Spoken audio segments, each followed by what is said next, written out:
Sahibo sacham mein CHAENI WATH mein ASSLICH HAWTAM Kut kala roz beza Zani hind mas CHAWTAM Sahibo sacham mein CHAENI WATH mein ASSLICH HAWTAM.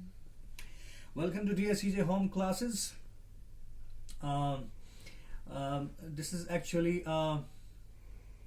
I just recited a couplet of Kashmiri a poem which is a kind of prayer sung by many Kashmiri singers, and this is actually a prayer which is written by the famous, very renowned Kashmiri poet G.A.Mehjoor, who is also called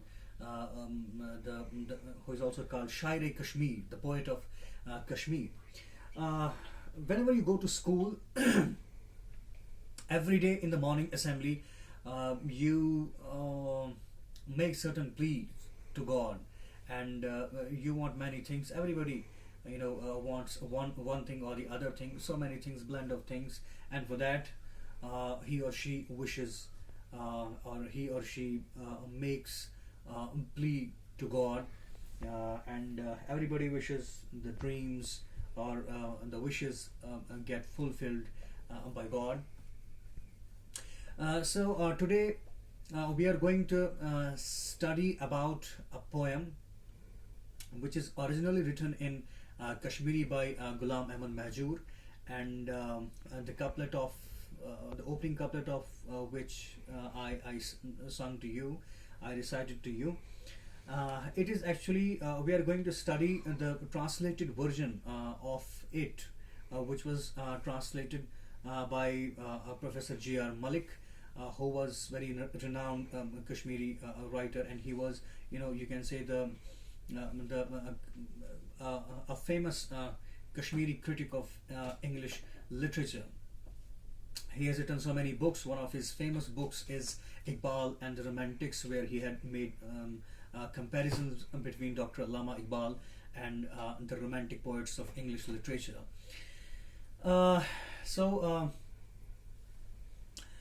It was about I would like to say certain things about G.A.Mehjoor, who had written it originally in Kashmiri. He was the poet of commitment to his society, to his nation. He had many similarities with romantic poets of English literature. He was very much imaginative. You will see imagery used in his poems. You will see he was the first Kashmiri poet who incorporated the themes which were very much closer to human life. He was the person, he was a poet who was very close to his earth, who was very close to a common man. He was a poet of common man, like Wordsworth was, as we know. So you will see the glimpse of romanticism in his poetry, and the poem which we are going to study today. You will see the glimpse of romanticism even in this poem also. So we are going to discuss. First I would like to give you a sort of introduction about this poem, and then we will discuss certain other things like the themes, literary devices, and I will recite the poem itself also. And about the poem, I would like to say it is actually, he has he pleased to God. He wants a certain wishes come true, and he wants this poem is actually addressed to God, in which G.A.Mehjoor wishes so many things. He wants the things like you can see written on the board. He wants God to show him the way of truth, to give him the nectar of knowledge, to cure him from ills, pains. He wants kindness at every moment. He wants safety from wants, freedom from idleness, infirmity, and doubt, freedom from all these things. And then he wants a heart full of passion and hope. He wants to write inspiring songs of love, life, and he wants humanity in his human form. And then he wants Almighty be always with him. So it is the main theme of, you can say, the poem is, it is a prayer, as title itself suggests. It is a prayer, it is a plea to God. This is the theme of this poem. Now students, I would like to recite the poem to you, and please listen it carefully, and then you will also try to recite it on your own. Okay, let us recite it now. Lord, you are my hope and trust. Lead me to the way of truth. How long shall I dwell in ignorance? Pour me the nectar of knowledge. Lend ear to my wailing and pleas. Cure me of ills and pains. Be kind each moment to me. Let me never feel in want. Save me from sloth, infirmity, and doubt. Surcharge my heart with passion, zest, and hope. Let me not ever chant the sleep-inducing tales. Let me sing the songs which infuse life into the dead. Let me sing of that which inspires people with love and causes all bitterness and hatred to vanish. You brought me to bloom with the earliest vernal breeze. Let not the burning heat of summer wither me grey. Like dew, how long shall I wait for the first flash of the sun? Awaken me with the flowers in the first stroke of the dawn. In form I am a man, in substance far from humanity. Subject me not to trials, shame not my human form. Forsaken by men am I, and so they call me Mehjoor. People may desert me thus, but you don't abandon me, Lord. Now, after a recitation of the poem, we would like to discuss a bit about it, but don't expect me to paraphrase the whole poem to you. That is not the way. We'll discuss certain things about it, like the wishes the writer, the poet, makes to God. So many wishes. You can see. There are so many wishes which which he makes to Almighty God. The first one, he says, because he finds the poet finds that there is only God who can be the hope, who can be the trust of the poet. He finds only Almighty his hope, and then that's why he calls him his hope, and then please him to show him the way of truth, to show him how to lead the life of righteousness, the life full of truthfulness. One wish. Then he also speaks of the nectar of knowledge. He wants God to pour him the nectar of knowledge. He wants God, he wants actually to be like the nectar, like a nectar.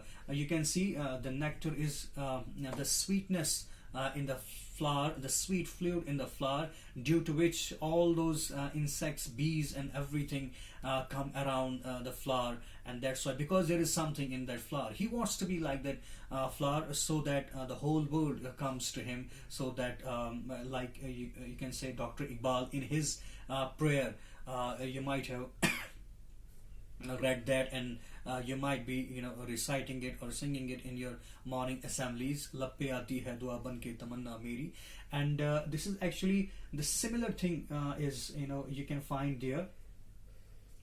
Zindagi ho meri parwane ki surat yarab. And then he says ilm ki shamma se ho mujhko mohabbat yarab. It is like that. So he wants to be the nectar of knowledge. He wants God to pour him that nectar of knowledge. He wants to be a knowledgeable man. He wants to have that knowledge. He wants to have enlightenment from God. He wants to have enlightenment from knowledge, so that he can benefit the whole world. And he doesn't want to lead the life of ignorance. And then he also wishes he wishes his ills and pains be cured. all his ills and all his pains, all his problems, all his all his problems be solved, all his ills, whatever ills they are, whatever it is, like spiritual sort of ills or physical sort of ills, he wants them to be cured by God. He doesn't want to be ill, or a person with so many pains. And then he also speaks of kindness at every moment. He wants God to be very kind to him at every moment of his life, at every moment of his life. And then he also wants God, he makes a wish to save him from wants. He doesn't want to be full of wants, or he doesn't want to be like a beggar. He doesn't want to be like the man who is always at the doors of the people around him because of the wants. So he doesn't want that particular thing. He wants to be self-sufficient in in every way, from every perspective. And then he also speaks of freedom from idleness. He doesn't want to be a sloth. He doesn't want to be idle. He wants to be full of. He doesn't want inactivity. He doesn't want you can say away from work. He wants to work. He wants to do a lot for humanity. He wants to do for the society. That's why he wants freedom from idleness. And then he wants a freedom from infirmity and doubt. He doesn't want to be weak. Infirmity means weak. He doesn't want to be surrounded by doubts, or he doesn't want people to look at him like very doubtfully, all these things. So he wants freedom from all kinds of weaknesses and all kinds of doubts lurking in his mind. And then a heart full of passion and hope.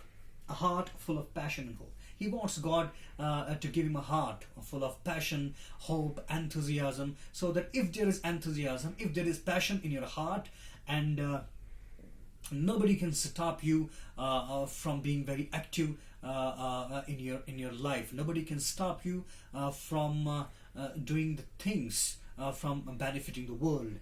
And then he also wants to sing inspiring songs of love and life. He doesn't want to sing the songs that can induce, you can say, which are sleep-inducing tales. You can see he has written a phrase, sleep-inducing tales. He doesn't want those songs to sing or write. He actually, what does he mean by this? He wants to write poetry, not sleep-inducing poetry, not something which can induce sleep in the people, but he wants to write the poetry like full of revolution, which can bring revolution in the society. He wants to sing those songs. He wants to write that sort of poetry.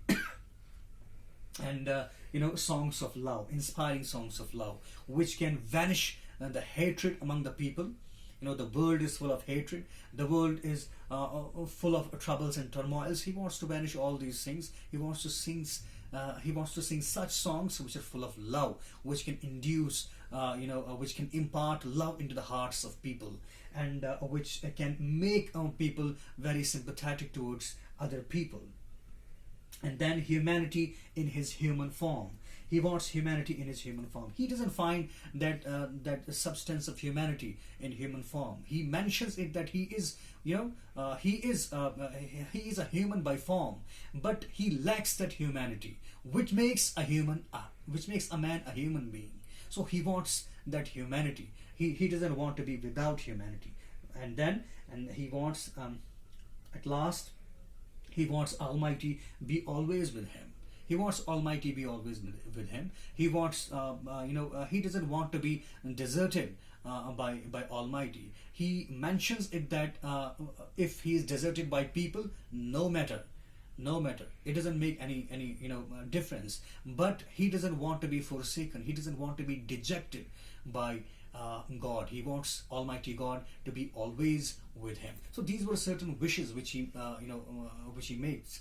And then we will speak about the theme of this. So the main theme, it is, as its title itself suggests, it is a prayer.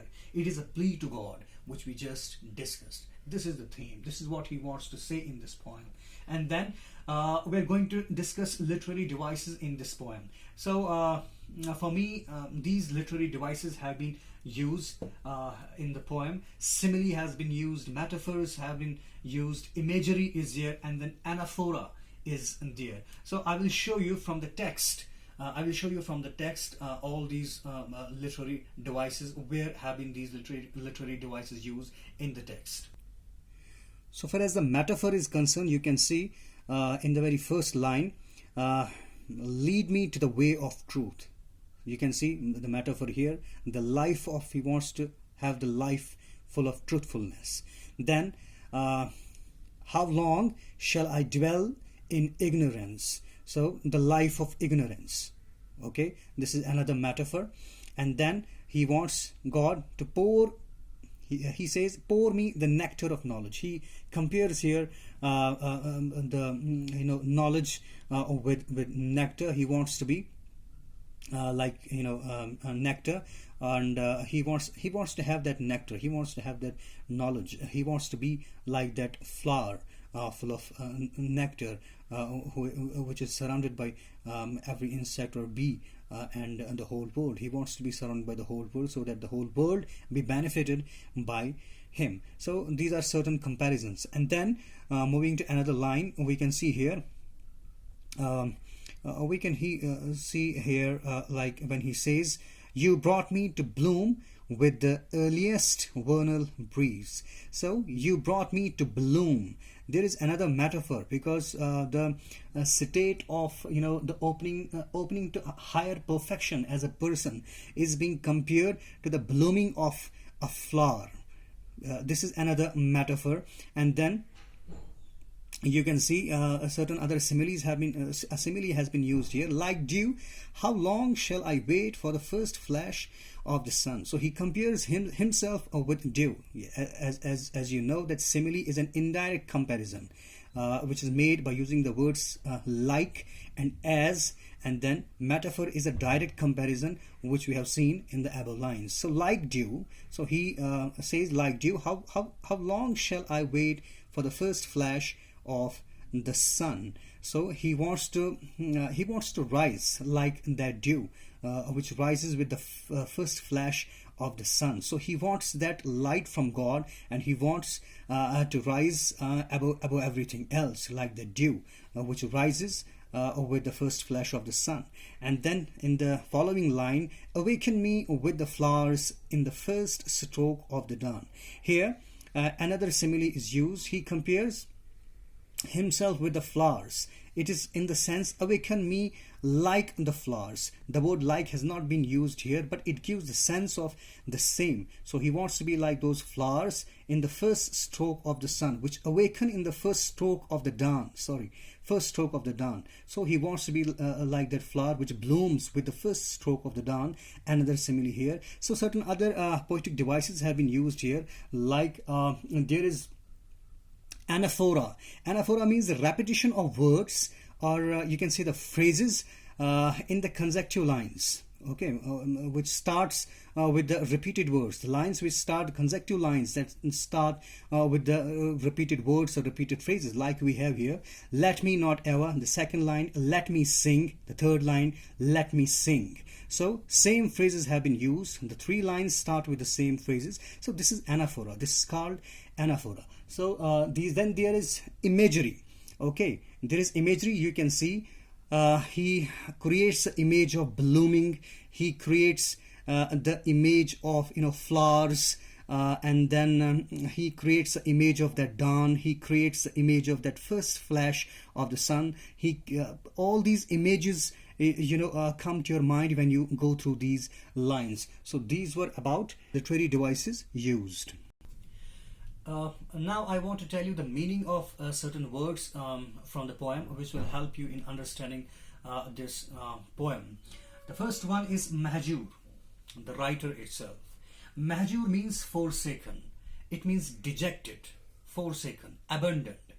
And then we have sloth, means laziness. Laziness, not willing to work. It means this. And then we have chant. Chant means to sing. Chant means to sing. And then we have bloom. and opening to higher perfection. Bloom, it has been used in the poem very figuratively, and the figuratively it meant here an opening to higher perfection, which we just discussed. And then vernal, the phrase used in the poem is vernal breeze. That means vernal means anything related to spring. Vernal breeze, the breeze of the spring season. And then you have desert. If it is used as a noun, it is pronounced as desert, and if it is used as a verb, it is pronounced as desert. And it is used as a verb here in this poem, desert, which means to abandon. So there are three words: desert, abandon, Mehjoor, forsaken, in the last two lines of the poem. These are very much closely related to each other. So it was about this, the words. I hope you have understood the poem, and please do recall and do write certain prayers which you pray in the morning assembly in your schools.